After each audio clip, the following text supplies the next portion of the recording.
এদিকে এবার কঠিনভাবে ফেঁসে গেল ডক্টর মোহাম্মদ ইউনূস। ভয়ানকভাবে খেপেছে রাষ্ট্রপতি শাহাবুদ্দিন চুপ্পু। ডক্টর ইউনূসের নামে করা হলো রাষ্ট্রদ্রোহী মামলা, যার সর্বনিম্ন সাজা ফাঁসির রায়। এবার ডক্টর ইউনূসের সকল অপকর্ম ফাঁস করলেন রাষ্ট্রপতি শাহাবুদ্দিন চুপ্পু। রাষ্ট্রপতিকে সরিয়ে সাংবিধানিক সংকট সৃষ্টি করতে চেয়েছিল তৎক্ষণাৎ ক্ষমতায় থাকা অন্তর্বর্তীকালীন সরকারের প্রধান উপদেষ্টা ডক্টর মোহাম্মদ ইউনূস। চেয়েছিলেন ক্ষমতার জোরে রাষ্ট্রপতি শাহাবুদ্দিন চুপ্পুকে রাষ্ট্রপতি পদ থেকে সরিয়ে দিতে। রাষ্ট্রপতির দেওয়া সাম্প্রতিক সাক্ষাৎকার ঘিরে দেশ জুড়ে শুরু হয়েছে ব্যাপক আলোচনা। রাষ্ট্রপতিকে উপড়ে ফেলার অপচেষ্টা হয়েছে বলেও অভিযোগ করেন তিনি। রাষ্ট্রপতি অভিযোগ করেন তাকে প্রতিনিয়ত রাষ্ট্রীয় কাজে বাধা দেওয়া হয়েছে এবং পরিকল্পিতভাবে রাখা হয়েছে আড়ালে। রাষ্ট্রপতি নয়, বরং গ্রেফতার। ডক্টর ইউনূসকে নিয়ে কি সেই দিকেই যাচ্ছে পরিস্থিতি? এমন গুরুতর অভিযোগই সামনে এনেছেন রাষ্ট্রপতি শাহাবুদ্দিন চুপ্পু। তার দাবি, দায়িত্বে থাকার সময় সংবিধান লঙ্ঘন সহ একাধিক বিতর্কিত সিদ্ধান্ত নিয়েছেন ডক্টর ইউনূস। তাহলে কি অভিযোগের প্রমাণ মিললে রাষ্ট্রপতি হওয়া তো দূরের কথা, আইনের কাঠগড়ায় দাঁড়াতে হতে পারে তাকে? নাকি এর পেছনে রয়েছে বড় কোনো রাজনৈতিক সমীকরণ? বিস্তারিত থাকছে ভিডিওতে। কালের কণ্ঠকে দেওয়া এক বিস্তৃত সাক্ষাৎকারে রাষ্ট্রপতি এমন কিছু তথ্য সামনে এনেছেন যা শুধু চমকপ্রদই নয়, বরং রাষ্ট্র পরিচালনার অভ্যন্তরীণ বাস্তবতা নিয়ে নতুন করে ভাবতে বাধ্য করছে। এই যে ডক্টর ইউনূস সংবিধান লঙ্ঘন করলে এতে করে তার কি শাস্তি হতে পারে? জানলে অবাক হবেন। সংবিধান লঙ্ঘনের সর্বোচ্চ শাস্তি মৃত্যুদণ্ড। তবে ডক্টর ইউনূসের বেলায় তিনি কি শাস্তি পাবেন জানতে ভিডিওটি শেষ পর্যন্ত দেখতে থাকুন। দর্শক, বাংলাদেশের নবনির্বাচিত প্রধানমন্ত্রী তারেক রহমান তিনি যখন দেখলেন বাংলাদেশে রাষ্ট্রপতি হওয়ার যোগ্যতা কেবলমাত্র ডক্টর ইউনূসেরই রয়েছে, কারণ তিনিই পারেন বাংলাদেশের অর্থনীতিকে চাঙ্গা করতে এবং বাংলাদেশকে ঋণ মুক্ত করতে, যে কারণেই প্রধানমন্ত্রী তারেক রহমান ডক্টর ইউনূসকে রাষ্ট্রপতি হওয়ার আবেদন করেছিলেন। এই আবেদন শুনেই চুলকানি শুরু হয়ে গিয়েছে রাষ্ট্রপতি শাহাবুদ্দিন চুপ্পুর। তিনি ডক্টর ইউনূসের বিরুদ্ধে নানান অভিযোগ নিয়ে আসছেন এবং তার বিরুদ্ধে নানান কূটনৈতিক পরিকল্পনা করেছে, যাতে করে কোনোভাবেই রাষ্ট্রপতি হতে না পারে এই ডক্টর ইউনূস। দর্শক, এই বিষয়ের কিছু অংশ ভিডিওর শুরুতে শিরোনামে আপনারা দেখেছেন, বিস্তারিত পুরো ভিডিও জুড়ে। তার আগে আমার একটা অনুরোধ, যারা আমার চ্যানেলে নতুন আসছেন চ্যানেলটি সাবস্ক্রাইব করে ওয়াল ক্লিক করে বেল আইকনটি বাজিয়ে দিন। দর্শক, ডক্টর ইউনূসের বিরুদ্ধে মামলা হয়েছে এবং ইতিমধ্যেই তাকে গ্রেফতার করা হয়েছে, সেটা আমরা দেখব। সেটা দেখার আগে প্রথমেই চলুন দেখে আসি রাষ্ট্রপতি শাহাবুদ্দিন চুপ্পু তিনি এই ডক্টর ইউনূসের বিরুদ্ধে কি কি অভিযোগ নিয়ে আসছেন, সেটা আমরা প্রথমে দেখে এরপর ওই বিষয়টি দেখব। দর্শক, ভিডিওটা অত্যন্ত গুরুত্বপূর্ণ, তাই ধৈর্য ধরে একটি লাইক এবং পুরো ভিডিওটা শেষ পর্যন্ত দেখতে থাকুন। এবার ডক্টর ইউনূসের সকল অপকর্ম ফাঁস করলেন রাষ্ট্রপতি শাহাবুদ্দিন চুপ্পু। রাষ্ট্রপতিকে সরিয়ে সাংবিধানিক সংকট সৃষ্টি করতে চেয়েছিল তৎক্ষণাৎ ক্ষমতায় থাকা অন্তর্বর্তীকালীন সরকারের প্রধান উপদেষ্টা ডক্টর মোহাম্মদ ইউনূস। চেয়েছিলেন ক্ষমতার জোরে রাষ্ট্রপতি শাহাবুদ্দিন চুপ্পুকে রাষ্ট্রপতি পদ থেকে সরিয়ে দিতে। এমনকি রাষ্ট্রপতিকে মানসিক চাপ সহ বিভিন্নভাবে হেনস্থা করা হয়েছিল বলে অভিযোগ ওঠে। কালের কণ্ঠকে দেওয়া এক বিস্তৃত সাক্ষাৎকারে রাষ্ট্রপতি এমন কিছু তথ্য সামনে এনেছেন যা শুধু চমকপ্রদই নয়, বরং রাষ্ট্র পরিচালনার অভ্যন্তরীণ বাস্তবতা নিয়ে নতুন করে ভাবতে বাধ্য করছে। এই যে ডক্টর ইউনূস সংবিধান লঙ্ঘন করলেন এতে করে তার কি শাস্তি হতে পারে? জানলে অবাক হবেন। সংবিধান লঙ্ঘনের সর্বোচ্চ শাস্তি মৃত্যুদণ্ড। তবে ডক্টর ইউনূসের বেলায় তিনি কি শাস্তি পাবেন জানতে ভিডিওটি শেষ পর্যন্ত দেখতে থাকুন। চলুন শুরু করা যাক। তো চলুন শুরু থেকেই ঘটনাটি বিশ্লেষণ করি। 2024 সালের আগস্ট মাস, ছাত্র জনতার তীব্র আন্দোলনের মুখে তৎক্ষণাৎ ক্ষমতায় থাকা প্রধানমন্ত্রী শেখ হাসিনা ক্ষমতা ছেড়ে ভারতে আশ্রয় নেয়। কিন্তু এখানেই শুরু হয় বিতর্ক। শেখ হাসিনা কি যথাযথভাবে রাষ্ট্রপতির কাছে পদত্যাগপত্র জমা দিয়েছিলেন, নাকি তিনি দেশ ত্যাগের আগে সেই সাংবিধানিক প্রক্রিয়া সম্পন্ন করেননি? বিভিন্ন সূত্র ভিন্ন ভিন্ন তথ্য দেয়। কেউ বলেন তিনি পদত্যাগ করেছেন, আবার কেউ বলেন তিনি পদত্যাগপত্র জমাই দেননি। এই বিতর্ক নতুন মাত্রা পায় যখন রাষ্ট্রপতি শাহাবুদ্দিন চুপ্পু কালের কণ্ঠকে দেওয়া সাক্ষাৎকারে বলেন তিনি শেখ হাসিনার পদত্যাগপত্র পাননি কিংবা এখনো দেখেননি। এই বক্তব্য অত্যন্ত গুরুত্বপূর্ণ, কারণ বাংলাদেশের সংবিধান অনুসারে প্রধানমন্ত্রী পদত্যাগ করলে তা রাষ্ট্রপতির নিকট পেশ করতে হয়। সেই প্রক্রিয়া ছাড়া ক্ষমতা হস্তান্তর সাংবিধানিকভাবে প্রশ্নবিদ্ধ হয়ে পড়ে। এর মধ্যেই তৈরি হয় অন্তর্বর্তীকালীন সরকার গঠনের প্রেক্ষাপট। যদিও আদালত নির্বাচনকালীন তত্ত্বাবধায়ক সরকার ফিরিয়ে আনার জন্য রায় দিয়েছেন, তবে সেই সরকার মাত্র 3 মাসের জন্য। সংবিধানে স্থায়ী তত্ত্বাবধায়ক সরকার নেই, কিন্তু যে প্রক্রিয়ায় ডক্টর ইউনূস সরকার 18 মাস ক্ষমতায় ছিলেন তার বৈধতা আনা হয় সুপ্রিম কোর্টের মহামতের ভিত্তিতে। সংবিধানের 106 অনুচ্ছেদ অনুযায়ী উদ্ভূত ও জরুরি পরিস্থিতিতে রাষ্ট্রপতি সুপ্রিম কোর্টের মতামত চাইতে পারেন। সেই মতামতের ভিত্তিতেই অন্তর্বর্তীকালীন সরকার গঠিত হয়। এখানে মুখ্য ভূমিকা পালন করেন রাষ্ট্রপতি শাহাবুদ্দিন চুপ্পু নিজেই, অর্থাৎ ইউনূস সরকার প্রতিষ্ঠিত হয় রাষ্ট্রপতির সাংবিধানিক উদ্যোগের মাধ্যমে। কিন্তু এখানেই আসে নাটকীয় মোড়। অভিযোগ উঠছে পরবর্তীতে সেই ইউনূস সরকারই রাষ্ট্রপতি শাহাবুদ্দিন চুপ্পুকে সরিয়ে দেওয়ার উদ্যোগ নেয়। রাষ্ট্রপতির বক্তব্য অনুযায়ী ইউনূস সরকারের আমলে তাকে অপসারণের একাধিক পরিকল্পনা করা হয়েছিল।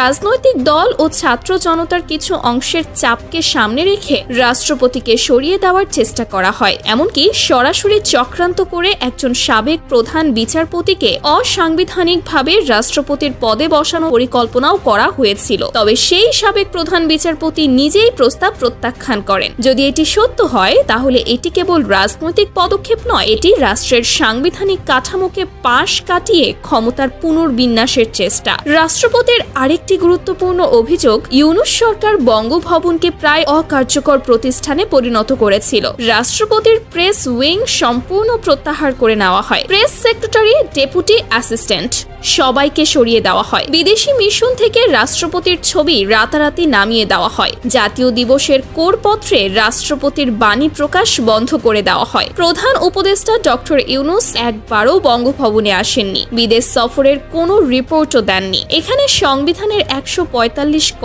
অনুচ্ছেদ অত্যন্ত গুরুত্বপূর্ণ। এই অনুচ্ছেদ অনুসারে বিদেশের সহিত সম্পাদিত সকল চুক্তি রাষ্ট্রপতির নিকট পেশ করা বাধ্যতামূলক। কিন্তু রাষ্ট্রপতি শাহাবুদ্দিন চুপ্পু অভিযোগ করেছেন, এই 18 মাসে ডক্টর ইউনূস 15 থেকে 20 বার বিদেশে গিয়েও কোনো রিপোর্ট রাষ্ট্রপতির কাছে জমা দেননি। কোনো চুক্তির বিষয়েও রাষ্ট্রপতিকে কিছু জানাননি। এটি নিছক প্রটোকল ভঙ্গ নয়, এটি সাংবিধানিক বাধ্যবাধকতা অমান্য করা। যদি এই অভিযোগ প্রমাণিত হয়, তাহলে ডক্টর ইউনূস অবশ্যই শাস্তির সম্মুখীন হতে পারেন। এটি শুনতে যতটা সহজ মনে হচ্ছে, এটি সাংবিধানিকভাবে গুরুতর অভিযোগ। সংবিধান লঙ্ঘনে শামিল যদি এই অভিযোগ প্রমাণিত হয়, ডক্টর ইউনূস অবশ্যই শাস্তির সম্মুখীন হবেন। আপনারা জানলে আরেকটু অবাক হবেন, এই সংবিধান লঙ্ঘনের শাস্তি সর্বোচ্চ মৃত্যুদণ্ড পর্যন্তও কিন্তু হতে পারে। ডক্টর ইউনূস ক্ষমতায় থাকাকালীন বাংলাদেশের সরকার পরিচালনায় সাংবিধানিক ধারাবাহিকতাকে সম্পূর্ণ অকার্য করার চেষ্টা করেছিলেন, এমনটাই অভিযোগ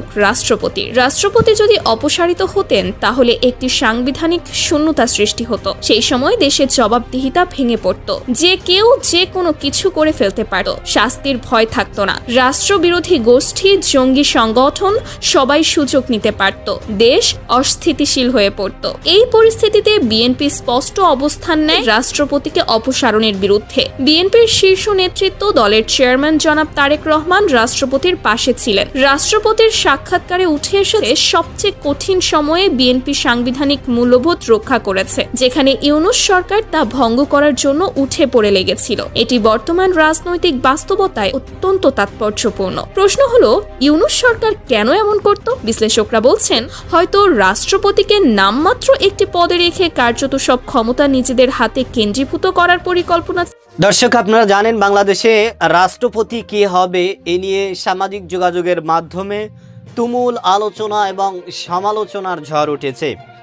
বাংলাদেশের নবনির্বাচিত প্রধানমন্ত্রী তারেক রহমান তিনি যখন দেখলেন যে বাংলাদেশের যোগ্য এবং সবচেয়ে যোগ্যতা সম্পূর্ণ রাষ্ট্রপতি হওয়ার রয়েছে ডক্টর ইউনূস, যে কারণেই প্রধানমন্ত্রী তারেক রহমান ডক্টর ইউনূসকে রাষ্ট্রপতি হওয়ার আবেদন করেছিলেন। এই আবেদন শুনে, এই ঘোষণা শুনে রাষ্ট্রপতি শাহাবুদ্দিন চুপ্পু ডক্টর ইউনূসকে নিয়ে নানান কূটনৈতিক পরিকল্পনা এবং তার বিরুদ্ধে নানান অভিযোগ নিয়ে আসছে। যেই ডক্টর ইউনূস অন্তিমকালে বাংলাদেশের হাল ধরেছেন এবং একটা নির্বাচনের মাধ্যমে তিনি বাংলাদেশের দায়িত্ব প্রধানমন্ত্রীর কাঁধে দিয়ে তিনি অবসরে চলে গেছেন, যে কারণেই ডক্টর ইউনূসকে এদেশের মানুষ আন্তর্জাতিকভাবেই গ্রহণ করেছে এবং তিনি একজন জ্ঞানীগুণী মানুষ এবং তিনি আন্তর্জাতিক পর্যায়ে নোবেল বিজয়ী একজন মানুষ, যে কারণেই তার মতো একজন মানুষ যদি বাংলাদেশের রাষ্ট্রপতি হয় এবং তারেক রহমান যদি প্রধানমন্ত্রী হয়ে এ দেশকে পরিচালনা করে, তাহলে এদেশের মানুষ আশাবাদী যে বিশ্বের দরবারে বাংলাদেশ কোনো একটা সময় উন্নত এবং আলোচনার দেশ হয়ে দাঁড়াবে।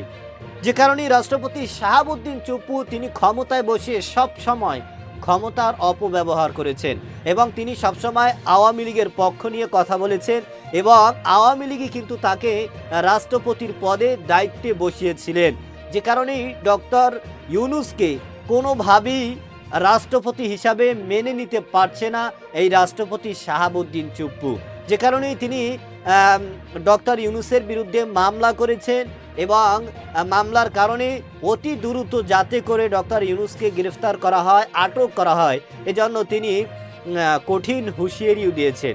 কিন্তু এদেশের মানুষ এবং এদেশের মানুষ যারা রয়েছেন তারা এদেশের ইতিহাস জানে যে ডক্টর ইউনূস তিনি কোনো ধরনের কোনো কূটনৈতিক পরিকল্পনা করে নাই। তিনি এদেশের এবং এদেশের মানুষের জন্য তিনি দায়িত্বে থাকা অবস্থায় তিনি কাজ করেছেন, দেশের জন্য কাজ করেছেন এবং এদেশের মানুষ তাকে আবারও ক্ষমতার চেয়ারে দেখতে চায় এবং এই রাষ্ট্রপতি শাহাবুদ্দিন চুপ্পুর অতি দ্রুতই পদত্যাগ এবং তাকে তার আসন থেকে তার ক্ষমতা থেকে সরিয়ে দেওয়ার জন্য ইতিমধ্যে মানুষ কিন্তু রাজপথে ঝাঁপিয়ে পড়েছেন।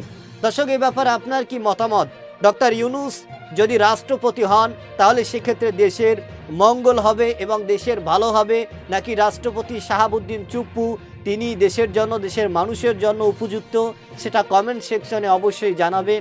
আজ এ পর্যন্তই। সুস্থ থাকবেন, ভালো থাকবেন। দেখা হবে আগামী কোনো ভিডিওতে, কথা হবে নতুন কোনো বিষয় নিয়ে। সে পর্যন্ত ভালো থাকবেন। খোদা হাফেজ।